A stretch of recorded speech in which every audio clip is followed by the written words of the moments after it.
100 बात की एक बात ये कि ये बादल फटना असल में होता क्या है और होता क्यों है, और ये पहाड़ों पर ही होता है क्या?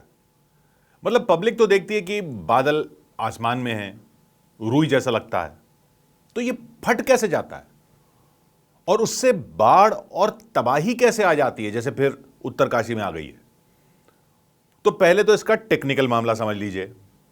वो ये कि अगर 10 स्क्वायर किलोमीटर के छोटे इलाके में, यानी लगभग जैसे 10 स्क्वायर किलोमीटर कितना हुआ, 3 kilometre, 3.25 kilometre bye 3 kilometre, 10 square kilometre, 10 square kilometre के इलाके में 1 घंटे के अंदर 10 सेंटीमीटर बारिश पड़ जाए, उसको कहते हैं क्लाउड बर्स्ट।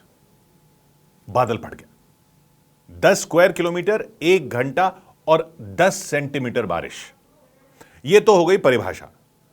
लेकिन इसमें होता क्या है? तो इसमें जो बारिश होती है वो रिमझिम बारिश नहीं होती, तेज बारिश भी नहीं होती, बहुत तेज वाली भी नहीं होती। यह समझ लो कि जैसे पानी से फुल भरा हुआ एक गुब्बारा इलाके पर लाकर फोड़ दिया जाए, ये वैसी बारिश होती है। मतलब शावर में नहा रहे हो तो फुल प्रेशर से पानी चला दो, तो वो तो हो गई तेज बारिश। ये क्लाउड बर्स्ट की बारिश ऐसी होती है कि पूरी बाल्टी या पूरा का पूरा पानी का ड्रम जैसे आपके ऊपर कोई उड़ेल दे, तो पूरे इलाके में पानी ऐसे गिर जाए, तो सोचो क्या होगा। उत्तरकाशी के धराली में जो हुआ वो ऐसे हुआ, धड़ाम से बादल का सारा पानी एक साथ उड़ेल दिया गया, वो पहाड़ का वो हिस्सा टूट गया, मलबा ऐसे बहा कि सब कुछ दफन कर दिया। लेकिन यह होता कैसे है? तो पहले तो यह याद कीजिए कि स्कूल में क्या पढ़ा था, बादल कैसे बनते हैं। गर्मी पड़ती है सूरज की, धरती गर्म होती है, धरती गर्म होती है तो धरती के पास की हवा गर्म होने लगती है, धरती के पास की हवा गर्म होती है तो गर्म हवा ऊपर की तरफ उठती है। ठीक है, कहां तक उठती जाती है? जहां तक ठंडी हवा नहीं आ जाती।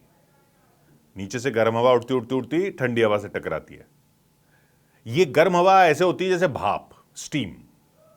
तो गर्म चाय के ऊपर से आपने भाप उठती देखी है ना, वैसी चाय के ऊपर की हवा पर आप हाथ रख दो तो गीला हो जाता है ना भाप से हाथ। वो पानी कहां से आता है? वो पानी भाप में ही होता है। यानी गर्म हवा जो है वो पानी की बहुत छोटी बूंदें लेकर ऊपर उठती है। पानी दिखता नहीं है, वो उसमें होता है, हवा में, हवा के अंदर होता है। और ऊपर ऊपर ऊपर उठते उठते गर्म हवा टकराती है ठंडी हवा से। जब वो ठंडी हवा से टकराती है तो वो बादल बन जाते हैं। ये बादल क्या है? ये और कुछ नहीं है, ये पानी की बूंदें हैं, गर्म हवा में मिली हुई रहती हैं, जब उठ रही होती हैं ऊपर तैरती रहती हैं। जब ये ठंडी हवा से टकराती हैं तो पानी की बूंद बन के बादल बन जाता है। और बादल हवा के साथ चलते रहते हैं, तैरते रहते हैं, जहां हवा ले जाए। जब ये बूंदें भारी हो जाती हैं बादल में तो ये बारिश बनकर वहां बरस जाते हैं, जिस जगह पर वहां पर होते हैं उस टाइम पर। लेकिन कई बार क्या होता है कि बादल में नीचे से गर्म हवा आती ही रहती है, आती ही रहती है, आती ही रहती है। पानी की बूंदें उसमें बढ़ती रहती हैं, बढ़ती रहती हैं, बढ़ती रहती हैं। अब ऊपर ठंडी हवा है, नीचे से गर्म आ रही है, बीच में बादल है, लेकिन बादल वहीं पे खड़ा खड़ा भारी होता रहता है, क्योंकि वो बीच में है। ऊपर ठंडी हवा, ऊपर नहीं जा सकता, नीचे से गर्म हवा आ रही है, वो बरस भी नहीं पा रहा, क्यों? हवा आए जा रही है, आए जा रही है, रुक नहीं रही है। अच्छा, हिल नहीं पा रहा हवा में क्योंकि आसपास पहाड़ है, तो बरस नहीं पा रहा। क्यों नहीं बरस पा रहा? क्योंकि नीचे से गर्म हवा आनी बंद नहीं हो रही। नीचे गर्म हवा आना बंद हो तभी तो बादल पानी की बूंदें छोड़े नीचे, या हवा उसे बहाकर कहीं और ले जाए। लेकिन कई जगहों पर हवा बादल को बहाकर कहीं और लेके ना जा ही नहीं पाती, क्योंकि जगह ही ऐसी होती है जैसे पहाड़। तो बादल फंस जाता है पहाड़ों के बीच, न इधर जा पा रहा है, न उधर जा पा रहा है, न ऊपर उठ पा रहा है क्योंकि ऊपर ठंडी हवा है, न नीचे पानी गिरा पा रहा है, हल्का नहीं हो पा रहा क्योंकि नीचे से गर्म हवा आ रही है। मतलब पानी नीचे भी नहीं छोड़ पा रहा क्योंकि नीचे से गर्म हवा आ जा रही है। जैसे नीचे किसी ने एग्जॉस्ट फैन चला दिया हो गर्म हवा का, तो नीचे भी पानी नहीं डाल सकता, तो बादल क्या होता है? भारी होता जाता है। ऊपर की हवा ठंडी है, वहां उठ नहीं पा रहा है, नीचे से गर्म हवा आ रही है, ऊपर जाकर मिल रही है ठंडी हवा से। भाई गर्म हवा ठंडक से टकराती है तो क्या होता है? ये बादल बनता कैसे? जब गर्म हवा ठंडी हवा से टकराती है, वहां पानी बन जाता है। कैसे पानी बन जाता है? किसी गर्म जगह पर ठंडे पानी का ग्लास रख दो, क्या होता है? ग्लास ठंडा है, बाहर की हवा गर्म है, ग्लास पर बूंदें बन जाती है ना। गर्म हवा ठंडे ग्लास से टकराती है, बूंदें बन जाती हैं। कोल्ड ड्रिंक की बोतल में बूंदें बन जाती है, अंदर ठंडी होती है कोल्ड ड्रिंक, बाहर की हवा गर्म है, गर्म हवा टकराती है, बूंदें बन जाती हैं। वही होता है बादल के अंदर। गर्म हवा नीचे से आई, ऊपर ठंडी हवा से टकराई, पानी बन गया, वो हो गया बादल। ऊपर की ठंडी हवा से टकराकर गर्म हवा पानी की बूंदें बना देती बादल के अंदर, और ये बूंदें नीचे गिर जाती हैं, उसको कहते हैं बारिश। लेकिन जब बूंदें नीचे नहीं गिर पाती, जब नीचे से और गर्म हवा आती रहती है, तो ये बूंदें और मोटी होती रहती हैं बादल के अंदर ही। बादल मोटी मोटी बूंदों से भारी होता रहता है। अब ये सोचिए कि ये बादल बढ़ ही जा रहा है, बढ़ ही जा रहा है, बढ़ ही जा रहा है, बूंदें मोटी होती जा रही, मोटी होती जा रही, मोटी होती जा रही है बादल के अंदर, और नीचे से गर्म हवा का एग्जॉस्ट चला ही जा रहा है ऊपर की तरफ। तो एक पॉइंट ऐसा आता है कि छबाक, गुब्बारा फट जाता है। बादल इतना भारी हो जाता है कि सारा पानी एक साथ नीचे गिरा देता है। इसको कहते हैं क्लाउड बर्स्ट, बादल फटना। जैसे कोई डैम की दीवार फटती है ना, ऐसे सोचिए ऊपर फट गई, ऊपर से सारा पानी एक साथ आ जाता है। और पहाड़ों पर यह क्यों होता है? उत्तरकाशी की धराली जैसी जगहों पर यह क्यों होता है? वो इसलिए होता है कि पहाड़ों पर होती है ढलान। तो गर्म हवा आती है मानसून के मौसम में मैदानों से, मैदान से गर्म हवा आई और टकराती है पहाड़ से, पहाड़ से टकराती है तो आगे नहीं जा पाती, आगे नहीं जा पाती तो कहां जाती है? ऊपर की तरफ जाती है, उठती है पहाड़ की ढलान के सहारे। तो मैदानों में तो गर्म हवा भाप बनकर ऊपर उठती है, पहाड़ों पर भाप बनकर भी ऊपर उठती है और ढलान के सहारे भी ऊपर उठती है, मतलब डबल उठती है। आगे जाने की जगह नहीं है तो वो पहाड़ के सहारे भी ऊपर उठना शुरू हो जाती है, और भाप बन के भी ऊपर उठ रही है।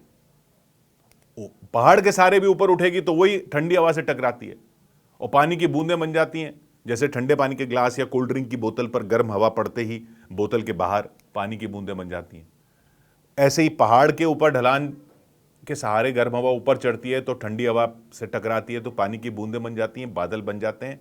इसलिए पहाड़ों पर बादल दिखते हैं, ज्यादा बादल होते हैं पहाड़ों पर, ज्यादा बारिश होती है। लेकिन मैदानों पर क्या होता है? बादल हवा में तैरकर आगे चले जाते हैं, इधर जहां हवा जाती है वहां चले जाते हैं। पहाड़ों में कहीं ऐसे कोने आ जाते हैं जहां हवा फंस जाती है। अब हवा फंस जाए और आगे तीनों तरफ पहाड़ हो, मतलब बादल फंस जाए, हवा लेकर ही नहीं जा सके, ऐसी जगहों पर कई बार बादल फंस जाता है, ट्रैप हो जाता है। और जैसा हमने देखा नीचे से गर्म हवा आ ही रही है तो बादल भारी होता रहता है, कहीं हिलडुल नहीं पा रहा क्योंकि पहाड़ों में फंसा होता है। तो एक साथ बाल्टी की तरह पूरा पानी नीचे उड़ेल देता है, यानी बादल फट जाता है। फिर टाइम नहीं होता भागने का, एकदम से सब उसके नीचे आ जाते हैं। इसकी भविष्यवाणी करना ही असंभव टाइप का काम है, क्योंकि पता कैसे चले कि बादल फंस गया है और उसमें कितनी मोटी बूंदें अंदर बनती जा रही हैं। एक रेडार होता है जिसको कहते हैं डॉपलर रेडार, वो बादल का साइज देखकर अंदाजा लगा सकता है और अनुमान लगा सकता है कि ये बादल फंसने वाला है और भारी होने वाला है तो फट सकता है। लेकिन अभी ये तकनीक पूरी विकसित नहीं हुई है। और कहां कहां लगा देंगे ये रेडार? भाई कितनी जगह है पहाड़ों में ऐसी खाइयां कोने जहां बादल तैरता हुआ जाकर फंस जाए, ऐसी बहुत सारी जगह होती, तो कहां कहां ये सिस्टम लगा सकते? इतना नहीं लगा सकते। ये किया जा सकता है कि पेड़ वगैरह अगर हों नीचे तो मिट्टी को वो बांध कर रखें, उससे मलबा नीचे नहीं आएगा। बादल तो फटेगा, बादल पहले भी फटते आ रहे हैं, लेकिन मलबा नीचे नहीं आएगा तबाही लाता हुआ जैसा धराली में हुआ। और कंस्ट्रक्शन जो इतनी की जा रही है पहाड़ों में, वो पानी के रास्ते को रोक देती है। भाई बादल पहले भी फटते थे, अब क्या वो रास्ते में कंस्ट्रक्शन बनी हुई है, बिल्डिंगें बनी हुई हैं। पहले पानी बादल फटा बह गया नीचे, नदी में मिल गया, तो अब ये कंस्ट्रक्शन बनी हुई है, उससे बादल फटने के टाइम और तबाही मच जाती है। बाथरूम में पानी शावर से गिरकर जाता रहे, आपको पता नहीं चलता नाली में कुछ फंसा हुआ है नहीं फंसा हुआ है, कि पानी निकल जाता है। नॉर्मल बारिश में यही होता है, शावर की तरह होती है। पानी के नीचे की तरफ जाने के रास्ते में बिल्डिंगें बनी हुई हों, सड़कें बनी हुई हों, पानी फिर भी नीचे बहकर रास्ता बनाकर निकल जाता है। लेकिन बाथरूम में पूरा ड्रम आप उड़ेल दो पानी का और नाली में चीजें फंसी हुई हों, तो नाली की दीवार ही फाड़ सकता है वो पानी, या पूरा फर्श जो है वो चौक हो सकता है। और तभी पता चलता है कि पानी निकलने के रास्ते में अड़चनें थी, जब पूरा ड्रम उड़ेल दोगे। और वही होता है बादल फटने पर। भाई रास्ते में अगर मकान बना दिया आपने, बाजार बना दी, सड़कें बना दी, गाड़ियां हों, तो तबाही ज्यादा होती है, क्योंकि अड़चन आ जाती है पानी के रास्ते में।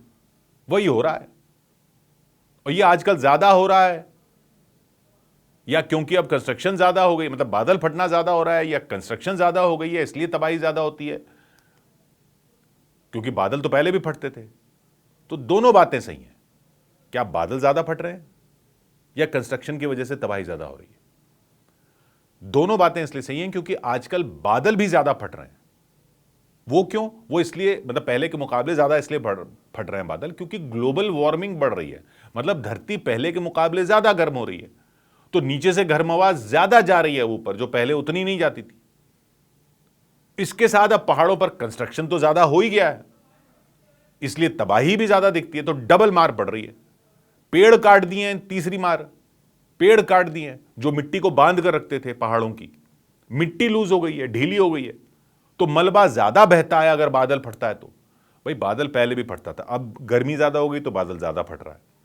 ऊपर से पेड़ काट दिए तो मलबा ज्यादा बहता है, कंस्ट्रक्शन कर दिए तो अड़चन ज्यादा आती है। यानी इन सारी चीजों ने मिलाकर ऐसा डेडली कॉम्बिनेशन बना रखा है कि पहाड़ों पर जगह जगह ये पानी से भरे हुए बड़े बड़े गुब्बारे फूट रहे हैं लोगों के सर पर। देखकर इतना डर लग जाता है, तो सोचिए जब होता होगा तो क्या होता होगा। 100 बात की एक बात,